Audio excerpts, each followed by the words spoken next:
I just want to know. I extend a very warm welcome to everyone joining us for today's Bussola Institute webinar entitled Promoting an EU Gulf Climate Change Agenda, Water Security Priorities. As most of you will be aware, Bussola's work focuses on areas where there is significant potential for better understanding and greater cooperation between Europe and the Gulf. This webinar today is part of a series of discussions and debates on climate action and sustainability, where issues as diverse as the post-oil economy, the energy transition, and the implications of the European Green Deal have been critically examined and debated by our invited panel of experts. This approach introduces new and challenging perspectives to these debates, but it also ensures that both regions gain a better understanding of the opportunities and challenges being faced by the other. European audiences tend to identify Gulf countries largely with hydrocarbon production, while perhaps overlooking some of the enormous challenges faced by the region when it comes to water security and the impact of climate change on water scarcity, in addition to the deterioration of the region's groundwater resources. Gulf countries have been active in dealing with these challenges for many years, and as a result have become world leaders in research and development, driving technological advancement in this area. In common with Europe and the rest of the world, populations are growing and industries are expanding, facing ever greater demands on water supply. Indeed, water scarcity and drought are becoming increasingly frequent in Europe also, and it is predicted that climate change will further exacerbate this situation. The European Green Deal, the EU's climate action and sustainability strategy, contains a range of measures that will also have critical relevance to the water security of the Gulf countries. Likewise, Europe can benefit significantly from the experience and technological advancement gained by countries in the Gulf through leading research and development in this field. To explore these issues further and to give us some unique insights on water security and the possibilities for future cooperation from both a Gulf and a European perspective, we are joined today by the three expert members of our distinguished panel. We are especially pleased that our two first speakers are the co-authors of Bussola's research report entitled Promoting an EU-GCC Climate Agenda, Water Security Priorities. They will speak at the beginning of the webinar about this report. Our first contributor and the co-author of our research report is Dr. Walid Al-Zabari. Dr. Walid is the Professor of Water Resources and Coordinator of the Water Resources Management Programme in the Arabian Gulf University. He serves as the Chairperson of the Technical Advisory Committee of the Water Resources Council of the Kingdom of Bahrain.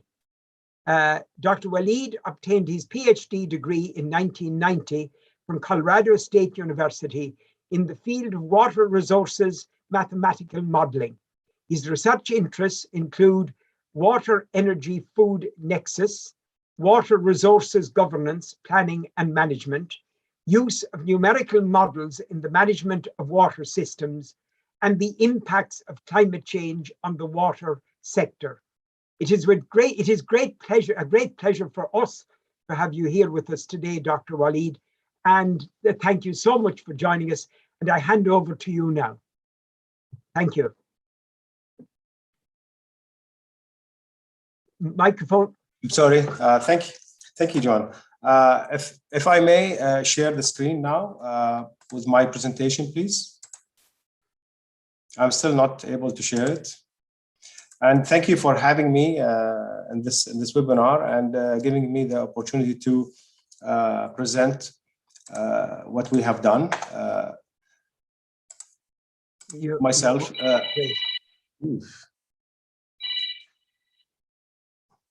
Some people are coming. They want to ask me about the webinar now. Somebody is looking for you. This is too late now. This is too late. So I'm going to just switch it off, and hopefully they will not be doing it again. Anyway, this is a presentation of a report that we have been commissioned by Bussola. Thanks to the Bussola Institute for giving us the opportunity to do that. Myself and Suzanne. At the beginning, very quickly, this is the report page, and I think it is available. Yes, John, it is available. Yes. Oh, yeah, it is. Yeah, it's available on the internet. I will have just very quick brief on what do we mean by water security, and because the whole presentation of the report depends on how our definition of water security. And then I will give very quickly a brief of the GCC water resources and water uses. And then I will go on the main challenges, and then I will hand it over to my colleague, my co-author, Suzanne, to continue with the climate change impacts in water sector and the potential cooperation between GCC and EU. And at the end, she will also present the conclusion recommendations. So let me start by saying that we talk a lot about water security, the word water security. However, there is no clear or exact meaning for the word water security. Everybody thinks about water security in his own mind.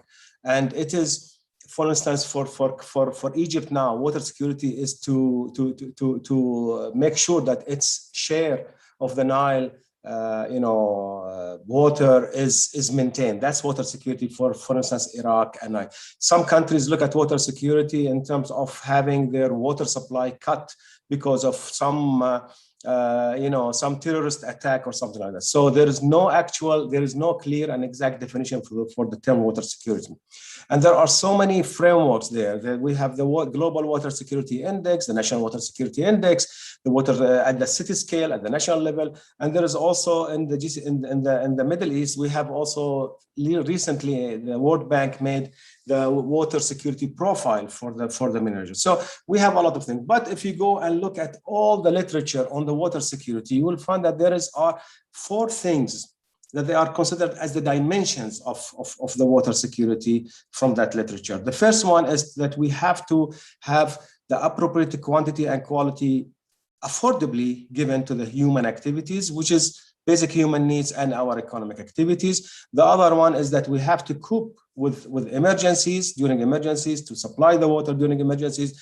And the third, and this is, you can find it only in the very advanced countries like Canada and the United States. They look also at the ecosystem that should not be harmed. And at the end, that there's a 4th dimension that nobody is looking at it, is how we are managing our water system. It's also a dimension in the water security. If you look at the metrics, there are so many metrics, but I'm just giving you an example of the metrics that we have. The Asian Development Bank has developed for five indices or 5 dimensions, and but to save the time for and I have already elaborated on this in the report, that currently we look at water security from 2 perspectives. The first one is the development one, and the other one is the risk-based. And the development one is, which I'm going to be present. Our work is based actually on both. We will, in the development one, you are seeking to improve the security over time. It's a long-term thing. It's almost synonym to sustainability. So this is the one. And the other one, which is a little bit of concern also in this region of the world, is the risk-based. What we're going to be doing when there is a disaster or something happened. Okay, so these 2 are complementary with each other, and they lead to, we need to establish an efficient, a resilient, and sustainable water resources management system, not water resources sustainability, but a sustainable system of the water resources. That's the whole concept that we are. What I'm going to be presenting today is actually based on those 2. Very quickly, if you look at the water resources in the GCC, you will find that the small countries like Bahrain, Kuwait, and Qatar rely mainly on non-conventional water resources because they are small, they don't have a lot of groundwater and so on and so on. But if you look at Oman, UAE, and KSA, and Saudi Arabia, you will find they are relying more on the conventional water resource, which is groundwater resources more. And this is the overall GCC water resources, something like more than 75% comes from groundwater, and the rest comes from desalination, and a little bit coming from treated water.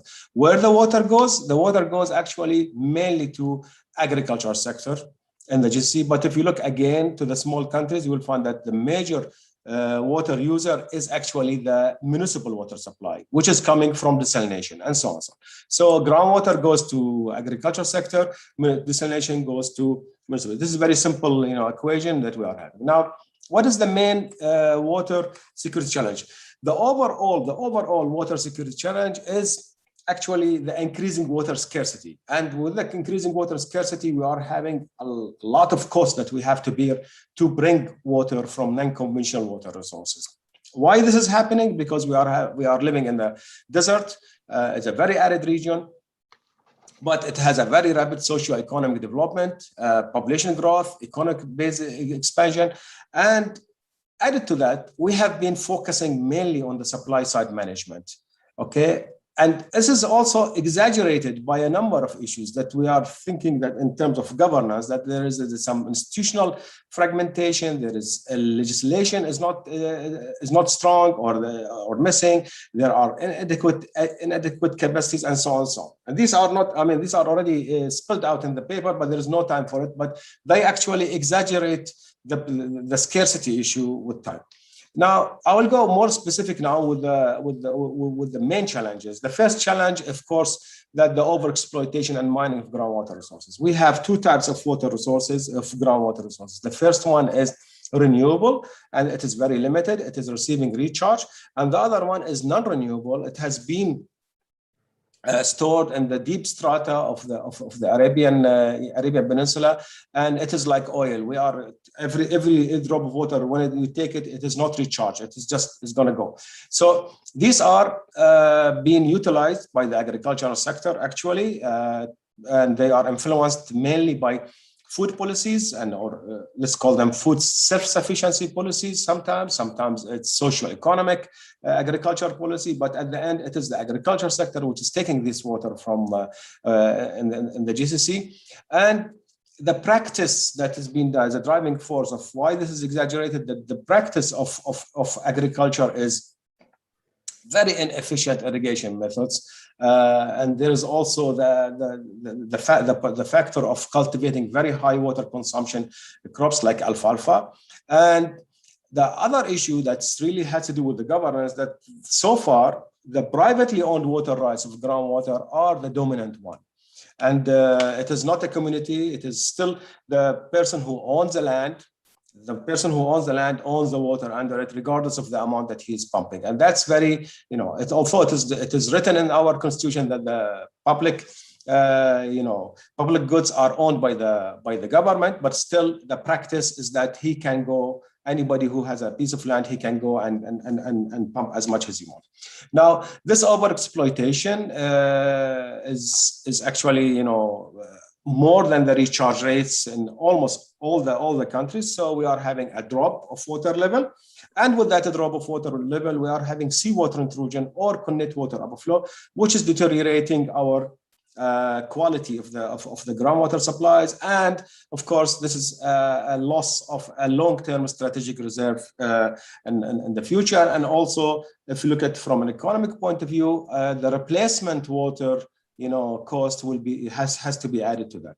Now, the impact of our of the salinization propagate on the agriculture, and actually, when agriculture is overexploiting water also making the agriculture decline. And this picture just shows how the Al Batina area in Oman. salinity intrusion to the aquifer. And if you now go to Al Batin, you will find all these farms, that traditional farms that on the coast has been abandoned, and there is no agriculture anymore because of the salinization. The other issue that we are also of concern is that there is a lot of use of a lot of anthropogenic activities that impact the quality of groundwater. And this picture shows in Abu Dhabi the agricultural lands distribution and the nitrate concentration in the groundwater, and these are very related. So a lot of non-protective, policies are making groundwater even more scarce with time. The other second issue that we are, we are really concerned in the GCC is that we are having escalating municipal water demands, and the cost associated with that to meet that demand is really huge, and I will show it in my next slides. It is not only the population increase, but there is an incremental, additional water that has to be paid because of our inefficient consumption patterns, and also there is a network losses that exaggerate the demand with time, and you can see this curve. The blue one, how things are going. They are not. It is actually going in a power curve. It's not going with the population growth. To meet this municipal water demand, we have to invest heavily in desalination. However, and because of this heavy investment, now the GCC owns almost 45% of the global desalination capacity. Yet, desalination remains an important technology, and it doesn't add anything to our economies. And this is a major issue, that if you are having 45% of the global water desalination capacities, and you rely on it almost 100%, as I have seen shown here in meeting in my municipal water supply, and you don't own that technology, this is really a security issue, to me at least. Okay. The other issue is that when you look at the sustainability of this municipal water supply, you'll find that we have a problem with the financial cost. It's the very, very low cost recovery. If you look at this, let's say, benchmarking between the tariff and the per capita, you will find that a lot of countries, all the GCC countries are down except Dubai and Oman, and Bahrain and Saudi Arabia has raised that. Since 2016, they have moved this curve. They moved to the curve up, but still Kuwait, Qatar, and Abu Dhabi are still below, which doesn't make any sense that you are subsidizing something that does not need to be subsidized, and impact your cost recovery. The other issue is that desalination is energy intensive, and here where the renewable has to come, or the technology has to change, because the majority we are having is thermal, co-production, where we have our plants producing both electricity and water, and they are called thermal. They consume a lot of energy. Our estimates, 10 to 30% of our primary fuel goes to desalination or power generation plant. And the other issue that really is a concern for us is that it has a lot of environmental externalities in terms of greenhouse gases emissions, as well as a brine discharge to the GCC. And you can see here that the concentration of all these plants in the shallow parts of the Gulf really makes us, have a major concern. But to be honest, we have only small spots, hot spots around when we go and measure around these plants. The fourth one and the last one is the inadequate utilization of our wastewater, which is from an economic, point of view, that this is a major lost opportunity. That if you are living in the middle of the desert with a very arid and scarce water resources, and you have all this amount of water that's coming, large volumes, and are not used, this is really a major lost opportunities for us. We are, we treat, but we don't use, and we throw almost 50% of our treated water to the sea or to the valleys. The last one, which is from a risk-based approach, is that our system, because our feed water comes from the Arabian Gulf, And this is a place where you have a high traffic and heavy activities, industrial and so on, that our desalination plants feed water is at threat of many, incidents or accidents, contamination, pollution, disaster, actual combat could be. And there is also a water supply system, threats. And lately we have also the COVID-19 threat that the water supply system has to make sure that there is no transmission of this, of this virus through its water supply. This is just an example of showing you how much traffic is happening in the Gulf. It's one of the most heaviest traffic places in the world. You can see that there is a lot of movement here. All these green lines, or red lines, are showing the number of of ships moving per year. And this graph is very interesting. That in 2017 there is something like 4,900 oil spills have been detected, and they have impacted 14,000 kilometers square. And all this water will go to the desalination plant. This is a major concern for us, and that's why the GCC countries are having a lot of precaution for the feed water and having a lot of early warning system before. This is a very important thing. Now, I'm going to hand over the presentation to my colleague, who's going to be talking about the impact of climate change on water resources. And I'm going to stop sharing, and she will start sharing. So thank you very much, Dr. Walid. And in fact, your hugely interesting presentation has prompted a whole lot of questions in my head. So we'll come back to those at a later stage. I'd like to introduce Susan now, Susan Al-Jawi. And Susan is the other co-author of that report that Dr. Walid mentioned.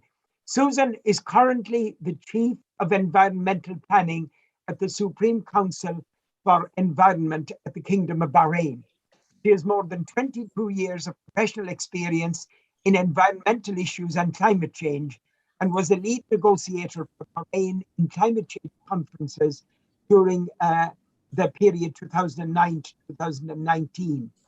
She has led several national environmental projects, including the preparation of Bahrain's climate change third national communications report, and indeed biennial reports. I'm absolutely delighted that you could be with us today, Susan, and over to you now, and thanks so much. Thank you very much. Can you hear me? Yeah. Okay, great. Can you see the presentation? Great. Thank you very much for having me in this webinar. I'm happy to be with my colleagues over here, and I'm hoping that the information that will be provided will be useful and helpful. Dr. Walid has provided the baseline of our paper, and I'll be tackling the climate change in particular and its impact on the water resources and water sector in the GCC countries. To start with, can you see now the presentation? Because I cannot, I'm trying to have it on the screen for some reason. I can see it, but it's not playing. It's not. Yes, this is the issue. Yeah, let me try again. Close and share again. Okay.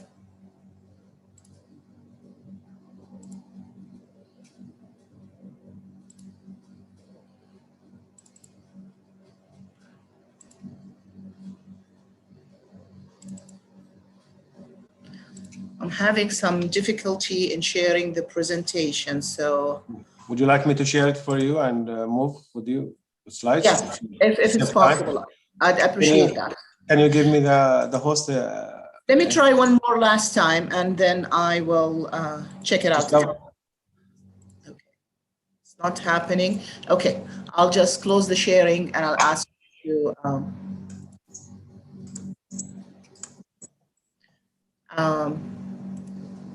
Stop sharing and please. Okay. For some reason, it's not stopping. For some reason, it's not stopping the sharing. I'm not able to do that. No problem. No problem. Stop sharing now. Can you share right now? I'm sharing now for you. You tell me to move this. Yes, I'll do that. Can we go on to the slide, please? This is the slide now. Okay, thank you very much. Okay. Thank you very much. As I said previously, I will be speaking about the climate change impact on water resources in Bahrain and the GCC countries. And having said that, I have to say that a number of assessment studies has been done on the global, regional, and national level on the impact of climate change on water resources. The first was the IPCC fourth report, and the IPCC fourth report, global report, have identified the Arab region among the most rigorous, severe regions, rigorously, severely affected by climate change. Climate change effects will accumulate the already severe water scarcity, as Dr. Walid has mentioned in his previous presentation, and emission scenarios confirm that most of the Arab region will become warmer and will undergo significant reduction in precipitation. Next slide, please. The 2012 presentation, regional presentation that was conducted by the World Bank in two parts, have assessed the impact of climate change on water resources and have concluded to the fact that water deficits or renewable water deficits within the renewable resources is already existing, and that climate change will exacerbate that. The second part of the study looked into the climate change adaptation in the Arab region, and it has confirmed that climate change will add another stress or a pressure to the already scarce water resources and will add to the water security issues within the region. The fifth IPCC report projected that more frequent hot temperature extremes over the most land areas will occur as global mean surface temperature increase, and the Arab region will have its share from it, from such events. Next page, please. Thank you. In-depth report was conducted over the impact of climate change on the water resources and adaptation towards it, and the socio-economic impacts of that was conducted in 2017.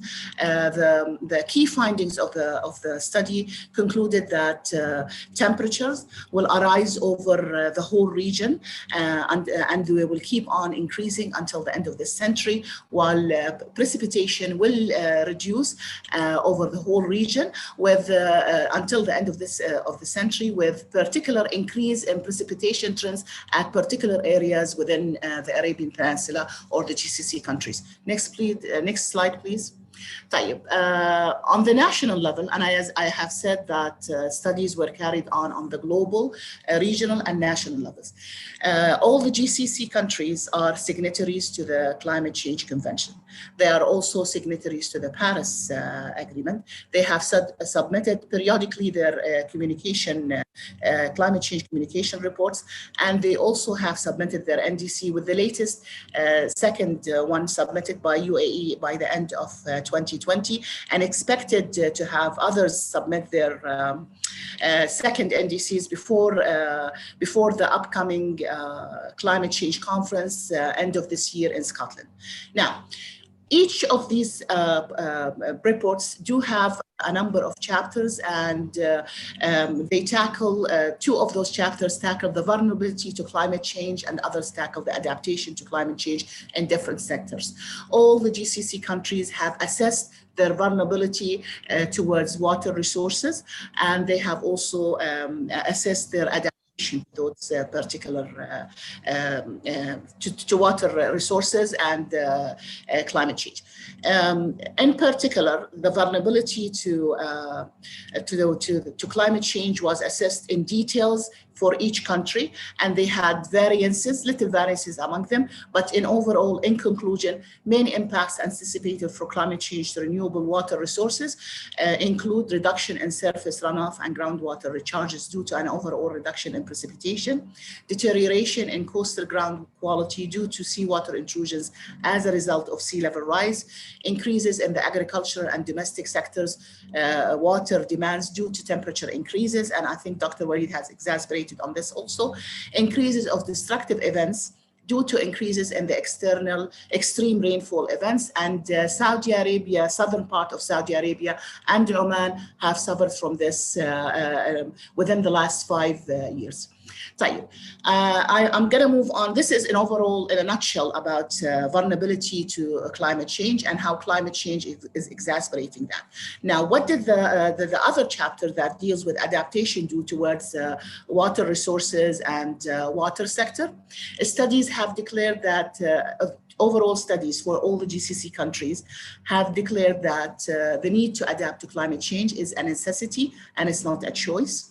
The recommendation indicated priority to formulating a national water policy and strategy based on integrated water resource management principles with minor variances entailed to different national circumstances and approaches. Countries like Saudi Arabia, UAE, and Oman depend heavily on agriculture, so there are certain national circumstances and actions to be taken towards that particular sector in a different way that is being tackled in Qatar, Bahrain, and Kuwait. Of course, those particular countries do have also surface waters, while in Kuwait, Bahrain, and Qatar, we have more of the underground water renewable resources. Also, there was an emphasis on closing the gap between supply and demand, and with many countries having initiated or having a plan of actions towards technologies to adapt and to implement. So there are actions happening on reality on the ground, and there are plans to do more, and those have been mentioned in the NDCs. If you take a look at the NDCs, I'm not going to go in details into that here. And also within the adaptation chapter, it reflects exactly what countries are doing on the national side and what is anticipated to do more in order to adapt with climate change. However, to achieve all these plans and close the gap between supply and demand, there are main enablers for achieving the specified, and those are via capacity development of the water sector, whether in institutional or individual, raising stakeholders' awareness, water sector governance is quite important, and private sector participation. Next slide, please. I have reached to the GCC and EU type or potential collaboration. In 2007, the EU has launched its water policies. In 2019, it has launched its Green Deal plan, and it has adapted throughout the last 2 decades the concept of circular economy. All of these policies and plans do provide the baseline for a cooperation within and collaboration among the GCC and the EU, and particularly within the areas of R&D and capacity development in desalination and water treatment, water conservation program, as they serve to increase climate change resilience and reduce GHG emissions. The Green Deal is looking into having low carbon neutrality by 2050, zero net emissions by 2050. In order to produce that, they have looked into a lot of actions in energy efficiency and renewable energy plans. So this is an area where we can collaborate as GCC countries and EU, and under the concept of adaptation actions with mitigation co-benefits, an action that the GCC countries have always risen within their negotiating positions at the climate change conference. Another area for cooperation is the municipal wastewater recycling and reuse, and this is a central concept to the circular economy approach. So these 3 areas are quite important for potential collaboration among GCC and EU. Next slide, please. And just hold on. Okay. I can't see the... It is already there. Yeah, I'm sorry, yes. So in conclusion, water sector endures many challenges at the GCC countries, and climate change will exacerbate those challenges. So the issue is that Climate change will add another factor to the water scarcity in the region and will induce more issues toward water security. However, climate change also presents an opportunity, and we always advocate for that at the Climate Change Conference, to address the water challenges and enhance adaptive capacity. There's always a potential to help each other to adapt to climate change and its impacts. Through the past few decades, the GCC countries have introduced several actions to enhancing their water sector efficiencies and performances to manage supply and demand. However, still more is required on the demand side management, and they are already working on issues like that. Bahrain has launched its national water strategy beginning of this year, and they are on the way to reform and their institutions and work on their water governance, management and adaptation actions, research and development investment areas, technology transfer in the area of renewable energy desalination. And this is quite important for us to achieve our requirements towards climate change and at the same time achieve our water security and energy efficiency in the water sector, as well as recycle and reuse in municipal water, wastewater management are potential areas for collaboration with the EU. Thank you very much. Thank you very much, Susan. And again, Susan and Walid, you have at this stage prompted many questions, and we'll take some of those in a while. Just like to at this stage call in our third panelist today, and it gives me enormous pleasure to introduce Shahana Bilalova. Shahana is a PhD fellow within the New Wave project working on water-related sustainability of water governance systems at Leuphana University of Nuremberg in Germany. It's great that you could join us today, Shahana. And rather than Shahana making a presentation, I'll start with Shahana with a few questions. And maybe to begin with, the area in which you are particularly interested and have a lot of expertise, we talk about water governance. In your view, how can water governance remain a standing priority when there are so many other demands and pressures related to the climate change agenda? Thank you so much, John, and thank you, Dr. Walid and Susan, for a great presentation and also report. I think they perfectly addressed this, so I don't see climate change as on the opposite pole of water governance, but like water governance is a tool to address climate change, and they also addressed it in their report.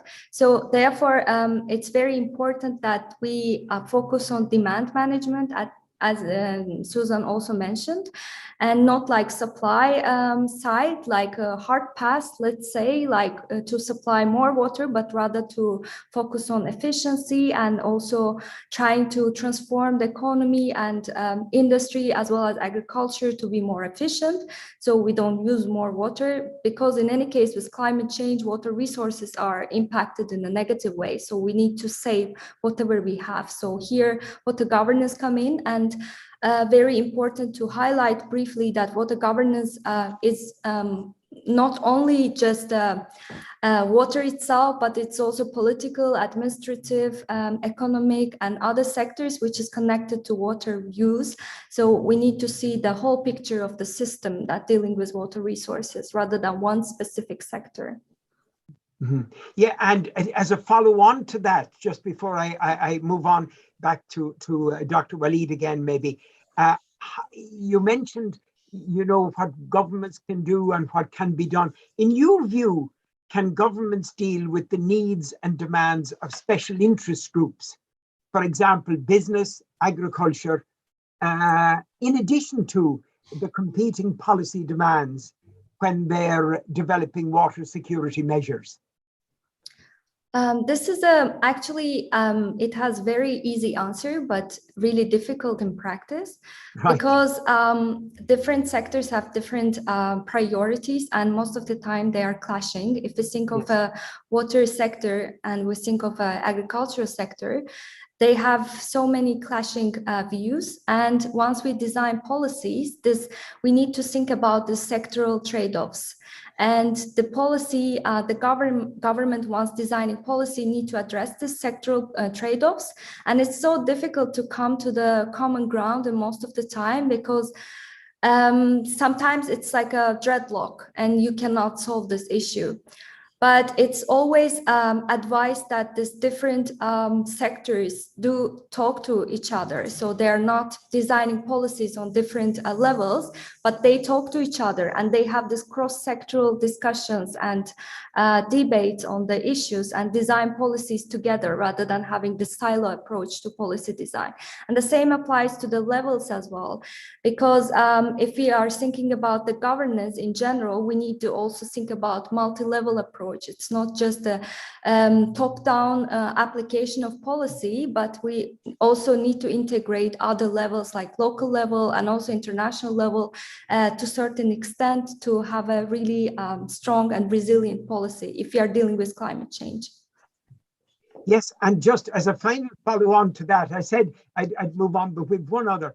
How essential in this whole policy development that you've spoken about, how essential is it to ensure local participation and engagement with water security policies and measures? Yeah, that is the thing that I advocate a lot, because I think the more stakeholders you have on the table, the better policies will be resulted. But of course, it also has some problems, because different stakeholders have different interests and local groups have different interests.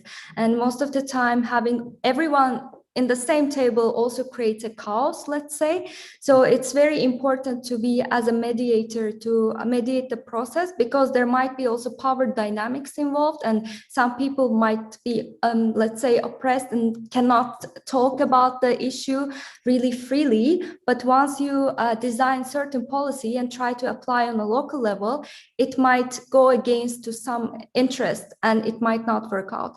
So therefore, to have a local participation and stakeholder engagement is very important if you are thinking about legitimacy and also accountability.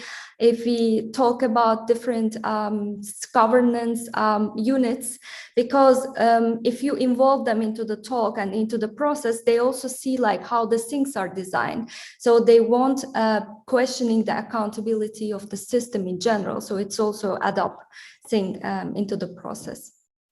Thank you very much, Shahana. That's great. I'll come back to you again, I hope, before the end. I come back, Dr. Walid, to just some of this is a follow-on to what Shahana has been saying and maybe what Susan has been saying, and what you yourself were emphasizing, the resources that are water resources that are available within the GCC countries and so on. And it just prompts me to ask a question: where should governments focus their efforts to innovate? Is it in the water supply area or the water demand area, or both? Thanks, John, for the question. But I just want to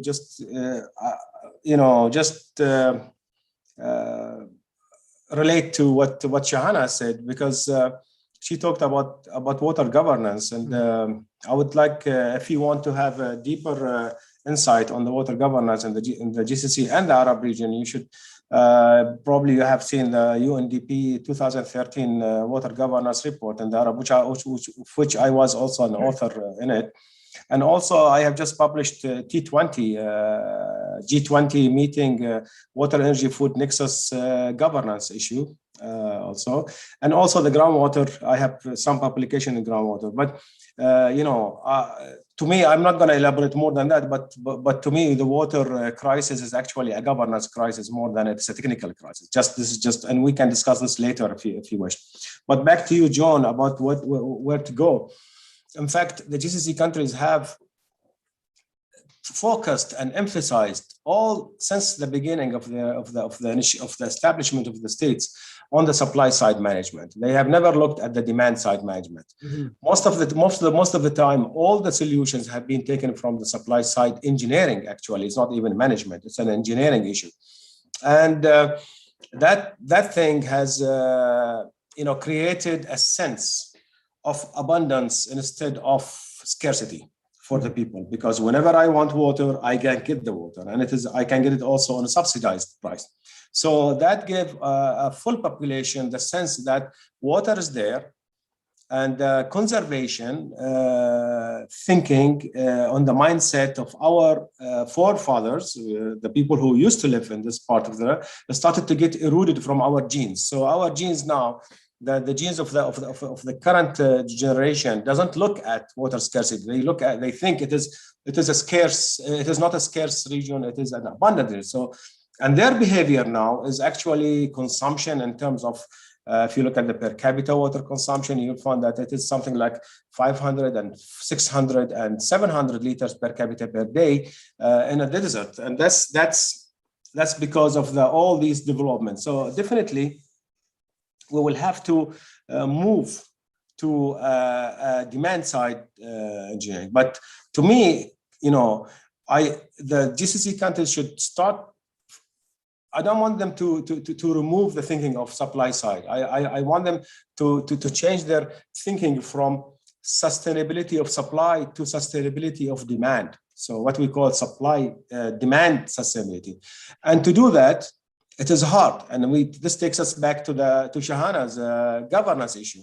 To move from supply side to demand side, you will have to implement three instruments. The first one is social instruments. The second one is economic instruments, which is a little bit hard now. And you have to go also to structural instruments, which is retrofits and water saving devices and so on, so on, so on. So what the GCC are doing is actually thinking only on the social side. They're trying to make people aware of the problem, but unless you really use the economic one and the structural ones, which is legislation and so on, you cannot go there. So, in my opinion, that it is now becoming an imperative for the GCC countries to move to the supply to the demand side to complement the supply side. Otherwise, there will be no sustainability, or it's a relative term, but sustainability means that you have to provide water with the minimum cost. And this is not happening because there's a lot of losses. If you look at the losses around, the inefficiencies, I think we can do a major part. I mean, when you look at the per capita consumption, I think there is 30% reduction potential. If you look at the irrigation efficiency in our countries, there is something like 40% of potential savings, and so on, so on. So if we can focus on that, that will be great. 1 cubic meter of desalination cost me something with, if you take the OPEX and APEX, it will cost me something like $1,500 US, 1 cubic meter. While just closing the tap, when there is no need for the water, it doesn't cost anything. But this is the dilemma: how to make the person move from that thinking of having the water consumed, even if he doesn't need it, to a conservation mode. And that's my answer to you. There is no other way other than it's becoming an imperative for GCC to move to that direction. And just a follow-up, and if you could answer just maybe briefly this one, that what areas or actions do you see now attracting the most investment for innovation in improving water security? I think, as I said, the water saving investments, or it will become very important. But if I'm going to go to what's going on now, I think desalination and wastewater reuse and treatment and reuse are the most important two in innovation in terms of research and development. I think we have to focus on this, because there is no way that, we and desalination will become friends for a long time. And there is no way, other than that. So this is definitely an area of an investment and cooperation. Great. Thank you so much. Susan, when you were speaking, you mentioned the importance of technology transfer. And it just occurred to me, how is not just Bahrain, but the wider Gulf states, how are they making use of innovative technology? Because they're very good at this, to combat water scarcity. I think your mic is off, Susan. Yes, Dr. Walid has partially answered this question when he emphasized on the need to look into desalination efficiency, Sure. water and so on. And throughout the last 2 decades, actually, GCC countries have invested heavily in water savings on the residential side, and also have looked into giving incentives for the agriculture side. There's a lot of happening within the agriculture side in particular, where they have introduced new technologies of irrigation or efficient irrigation, such as dripping and sprinkling type of irrigation. They have also incentivized and encouraged hydroponic agriculture, and this is part of the innovation, since that particular kind of practice uses less water and conserves the water resources that they have. So these has been taken into consideration. Also, another side of that is they are looking into investment into renewable desalination plants, or where dual desalination and power producing plant. And there is a pilot project happening in Bahrain, where they are building, the concerned entity is building or looking into building a power plant that uses renewable energy to produce water and electricity at the same time. So the thoughts are there. Also, another factor of that is increasing water storage reservoirs, and this is very important. Actually, United Arab Emirates, they have started introducing dams for their surface waters, and the same applies for Saudi Arabia and Oman. They are looking into rainwater harvesting, particularly in Oman and UAE. And also there's the issue of implementing soon a pilot project in Bahrain that deals with re-injection of wastewater, treated wastewater into the aquifers in order to enhance the supply resources and so on. So there are multi ways of thinking. All of those needs technology transfer.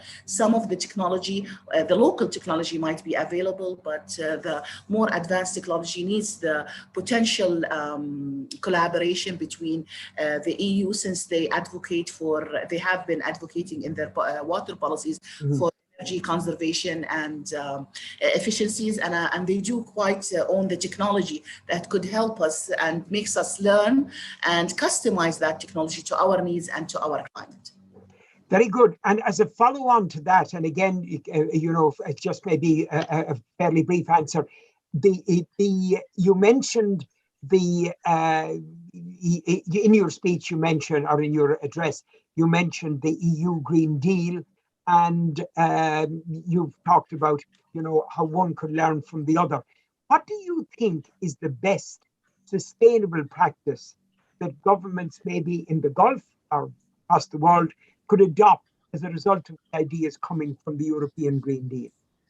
Well, the best thing that they could look into is research and development. This is number one. And the other one, the renewable, looking into development of renewable energy desalination plants. This is extremely important for us.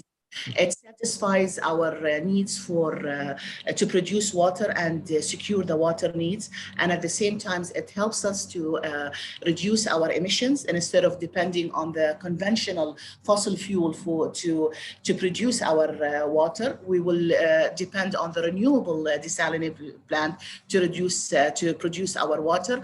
Less on the emissions, less on the environment impact of discharges going back to the marine brine and thermal and so all that stuff. So this is extremely an important area. The other extremely important area, and I think it's quite sustainable, is the development, capacity development.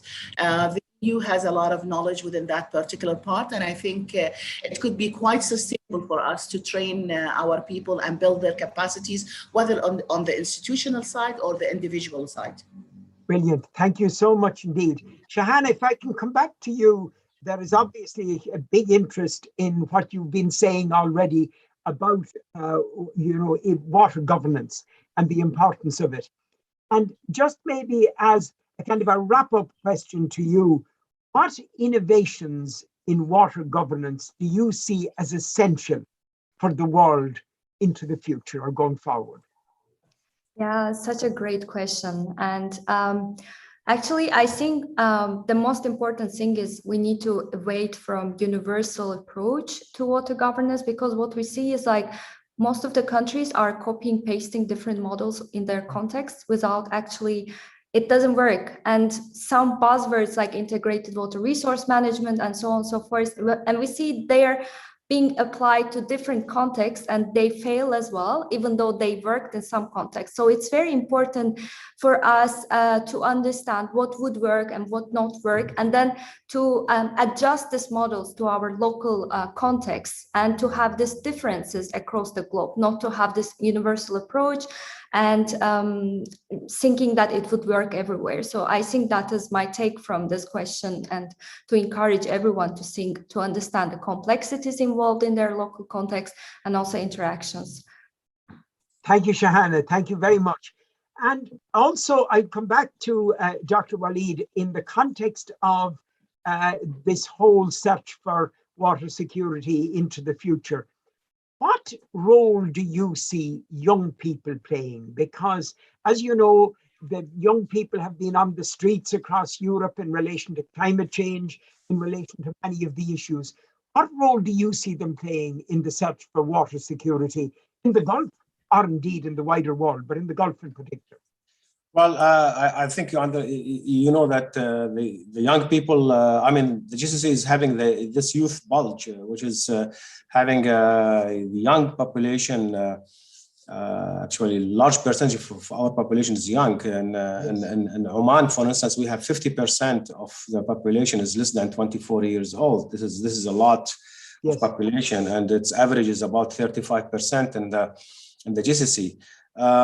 I think those people, or this part of the population, need to be looked at seriously in terms of education and awareness from the KG level. I mean, you have to start with them from the KG level. We have to reform our educational programs to enshrine in their education something called sustainability and what does it mean, and including the water sustainability. It's not only water sustainability; it is the whole sustainability issue of our planet, and actually their action is going to determine our water security in the future. If they save water, if they look at water in a very rational way, we will have a better security. And if we don't have it, and this is why we are emphasizing the demand side. This is the demand side. Part of the demand side is to go to the population and try to change their mindset to look at water differently. It's not an abundant, it is scarce. It has a value. Yes, it is subsidized, but it has a value. It has also consequences on the ecosystem, and it also has a consequences on everything that's negative, that could be turned into a negative impact on our life. And I can see there's a major progress in that. I mean, I can see that the young population. My kids, coming from school, telling me that you should switch off the light and you should not say what this is a good thing, and I think this has to be emphasized and should be focused on in the coming, especially that you are having like 40% of your population, in that direction. Unfortunately, there is an old generation, very very old generation. My grandfather used to look at water as very very scarce. And he used to deal with it in a very, very, precious, commodity. But then there is a gap in the middle, and then we have to go back to the young one. I think we can overcome this. My generation is not a good water saver. Great, thank you very much indeed. I was going to say that's a good note to end on. We'll take a very short answer from Susan on just one thing that has been going through my head, and we spoke about this before when we spoke the other day. From your experience, how effective are the current regulatory frameworks in the Gulf states for improving efficient water usage? I think we have mentioned that in a brief in our presentation, whether I did or Dr. Walid said that. Sure. They are effective, but not to the extent that saves and conserve water sustainably. So there's this definition about sustainability where you have to meet the social, environmental, and economic needs. And legislations at the time are not meeting all of those to be sustainable as they want to. However, the NDCs that have been submitted, and the latest national communication reports that has been launched into the website of the convention for the GCC countries do reflect the intentions of the government and plans to move on towards better reforming of the water policies, and examples have been shown in Bahrain when launching the 2020 National Water Strategy lately, and how are we working towards updating our legislations, and it's happening on reality, and introducing the new legislations that we need to have. The same is applied at the UAE level, and the same also is going on Saudi Arabia. So what we're having right now is some kind of a revolution stage where we are moving from legislations that did not satisfy our sustainability of the resource itself towards a more sustainable and efficient legislation and a legal framework that could control our demand and bridge the gap between our supply and demand, and fill in the needs for our future generation. We keep on stating that we need to preserve something for the upcoming generation. And I think this kind of reform that is happening right now will contribute to such a vision. Thank you so much, Susan, and thanks to the three of you. This has been a hugely stimulating hour.